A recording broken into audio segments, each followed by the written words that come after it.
Kenya School of Government. Proficiency Examination for Clerical Officers.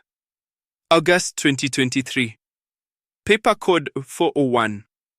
Governance and Civil Service Regulations. Date Tuesday, August 29th, 2023. Time 2:00 p.m. to 4:30 p.m. 2 hours. Instructions to candidates. 1. This paper consists of 2 sections, A and B. 2. Section A consists of 12 compulsory questions carrying 40 marks. 3. Section B consists of 4 questions carrying 20 marks each. Answer any 3 questions. 4. Answer all questions on the booklet provided. Section A. Answer all questions, 40 marks. 1. State 3 national symbols of the Republic of Kenya as espoused in Article 9 of the Constitution. 3 marks. 1. The national flag. 2. The national anthem. 3. The coat of arms. 2. Every worker has the right to fair labor practices. Name 4 such rights granted to a public servant by the Constitution.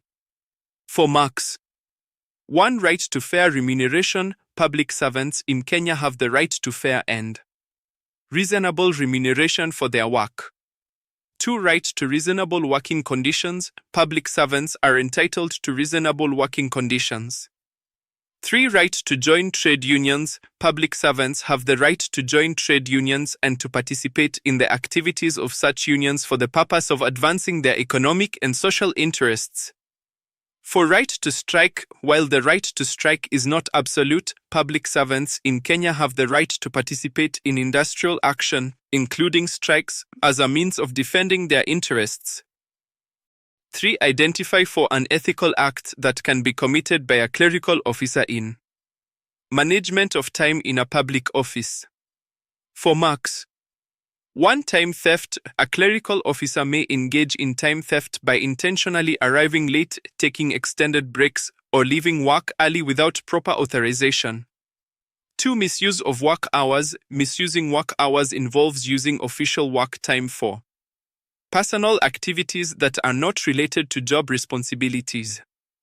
3. Falsification of time records. A clerical officer may engage in unethical behavior by falsifying time records, such as signing in or out for a colleague who is absent or exaggerating the number of hours worked. 4. Unauthorized absences. Engaging in unauthorized absences, such as taking unapproved leave or extended breaks without proper notification, is considered an unethical act. 4. Identify 4 roles of a supervisor in the performance appraisal process. 4 marks. 1. Supervisor clearly communicate expectations to the employees. 2. Provide employees with the tools, training, and information they need to succeed. 3. Offer regular, timely, and constructive feedback. 4. Performance Management Supervisor Guide. 5. Identify 4 procurement methods that a state department may use for procurement of goods and service. 1. Open tendering/competitive bidding. This is a widely used method where the procurement process is open to all qualified and interested bidders. 2. Restricted tendering/selective bidding. In this method, procurement is limited to pre-qualified or selected suppliers or contractors. 3. Direct procurement/sole sourcing. This method involves procuring goods or services directly from a single supplier or contractor without competition. 4. Request for quotations, RFQ, or request for proposals, RFP. In RFQ, the procuring entity invites suppliers or contractors to provide quotations for the supply of goods or services.